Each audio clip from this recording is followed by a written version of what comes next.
Good morning, and good afternoon, and good evening, and good day. Gord, you're hurting hippie?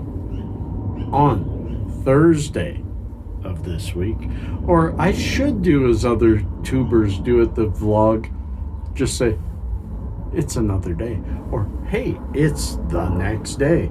But I go back and forth so much with my flashbacks to yesterday or what's happening tomorrow that it's just a day. Cheers, folks. What's on the agenda today? Well, first, let's catch up. Today, -7. With wind chill, -11. It's going up to +2. But, folks, for the next 3 days, -18. 3 days of bitter cold coming. Friday, Saturday, Sunday. And then next week, it's warming up again. Crazy Calgary, crazy Canada, crazy weather. But let's not get into that, because really, folks, the weather has changed so quickly that the saying the weather changes more than I change my underwear has been around longer than I've worn underwear. Geez, that's a weird one. Folks, I've got a few things to talk about today. I do want to show you. Pasha stayed overnight, and so I walked to school with him today. He walks himself to school, but I enjoy, when he's here, I enjoy my morning walks, and here's part of the reason why. Okay, that's Pasha. But also, look at the morning sun. Look at that beautiful pink. And now look at the morning sky, the morning city, seeing the juxtaposition of the really old building against the cityscape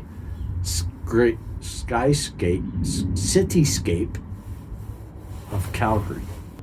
So that's why I enjoy my mornings. And yeah, I'm trying to get back into that smile in the morning and keep that smile all day long. So before we get on to today's subject matter, and yes, we're going to be talking about putting childproof caps, putting childproof anything on cannabis. But before we do, let's go to yesterday, Gord. He had something to say. Throw it over to Gord, he says. Gord ain't doing nothing, he says. Or did he say that? I don't know. He hasn't said anything yet because it's yesterday. Plays on time. Anyways, friends, I'm on my way up that hill, up those stairs for that long walk to the grocery store. Why am I grocery shopping during the weekday? Well, first of all, it's 0. It's a nice time to walk. I either have to go today or tomorrow because I need to get some snacks for Pasha's class for Friday. But tomorrow is supposed to be colder than today. So here we go, pitter patter. I'm going to get at her, but I'm not going to do a montage, friends. You've seen this walk. You've been on it with me a couple of times, and I best beware of all this pure ice around rather than trying to take pictures. I want to be safe. Yeah, this one is really slippery. I'm walking slow. There. It's past me. But there's still lots more. So, friends, yeah, you have a great day. We'll send it back to Gord of Thursday. This is Gord of Wednesday saying bye-bye. Treat yourself well. Stay medicated. Stay happy. Stay lifted. Stay happy. I said that. So, friends, I'll throw it back to Gord of tomorrow, who is Gord of today to you now, or maybe Gord of yesterday if you're watching in the future. Peace. I hope you enjoyed it. I did make a montage after that, and it failed. It failed. So I'm sorry, friends. No music today, just the old hippie. Friends, I've told you the story. The reason I'm wearing this is because of this exact package. I don't blame the store I bought it from. I blame the silliness of our government insisting that all cannabis sold be sold in child-proof packaging. So let's get past the fact that this was adult-proof. I ripped a tendon in my thumb trying to open it. Now that it's opened past that first one, like it had some kind of stopper, like it does, you have to push down and get past it. But that stopper was a poor size, and therefore when I finally got it open, it broke the stopper, and now it's super easy to open. You know, it's ridiculous. But what I have two very strong issues against doing child-proof packaging. First of all, a very major portion of cannabis partakers in Canada are medical users such as me, are older people such as me, and much older than me. Many, and they have trouble with these child-proof containers. They are adult-proof also. If you're a person with very weak tendons, weak muscles, difficult arthritis, things like that, and we're making it difficult for them to get to their medicine. Now, some people would say that, you know, your Oxycontin comes with a child-proof lid. Well, does it? I mean, most of my medicine, if it came in a pill bottle, yes, it had a child-proof lid that we all know is not child-proof. But if it comes in a blister pack, it comes in a box. It's not child-proof. And let's get really real. Let's look at the other things that are things people partake in. Alcohol, tobacco.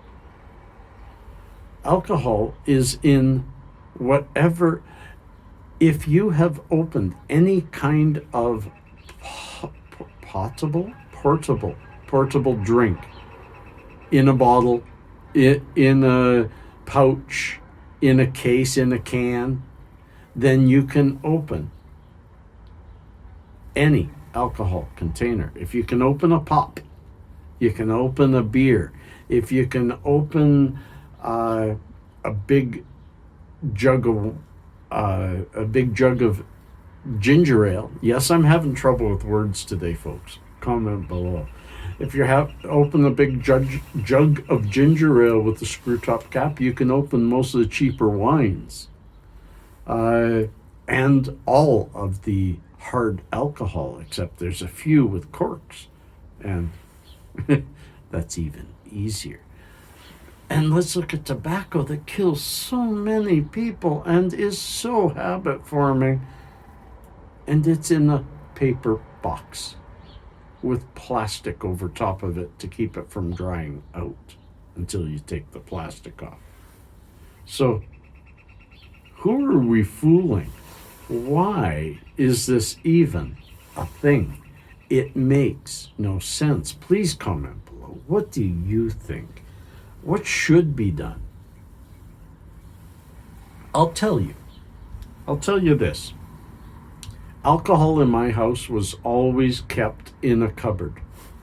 It was never under lock and key, and Dad said, leave it alone. And you know what? The 14-year-old me got into it once and never again. My cannabis, Pasha would never be able to find it.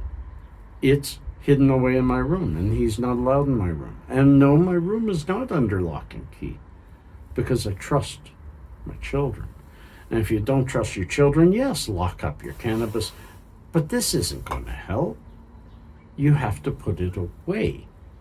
Just like you would if you don't trust your kids, you gotta put your alcohol away. And you don't leave your cigarettes on the counter. Oh, excuse me. This nanny state of a society we live in is so hypocritical if they're going to try to make this difficult, yet beer has a screw top. Don't tell me there's any child that can't open a screw top beer that's over 6 or 7 years old. If your kids are getting into your alcohol, your pharmaceutical drugs, your cigarettes, or your cannabis, you have a bigger problem than storage. You need to talk to your kids. And there is my rant. And I'm sorry, I was blah, blah, blah, with my tongue. I was having trouble with my words all getting mixed up. So I'm doing the best I can. And you know now what time it is.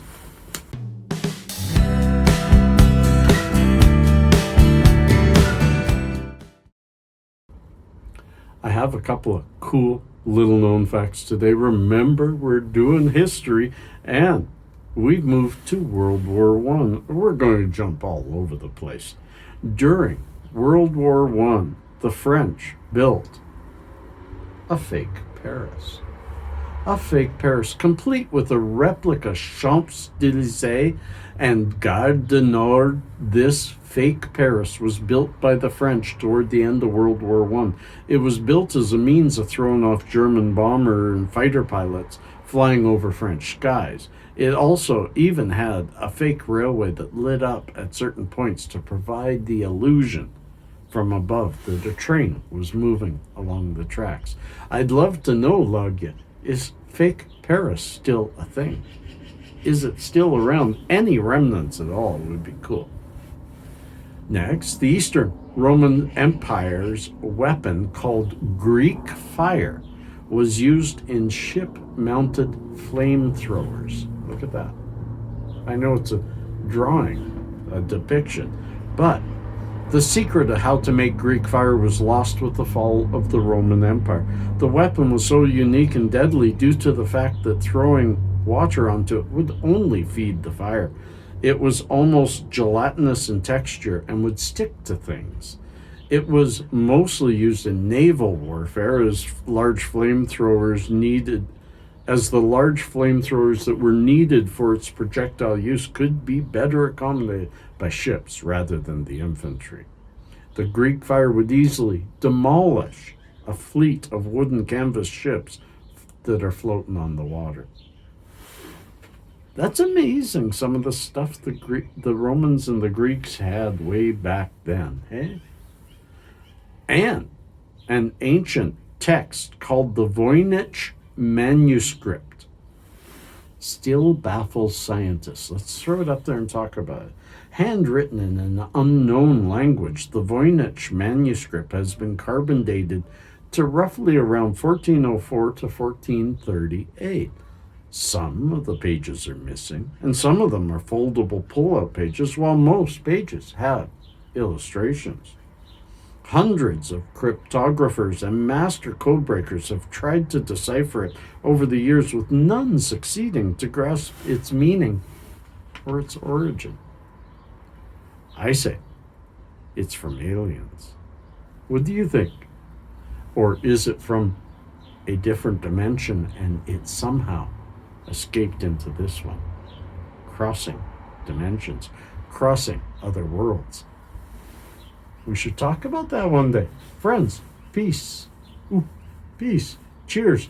Love and harmony. I wish you well. I wish you health. And I wish you a beautiful day. Peace.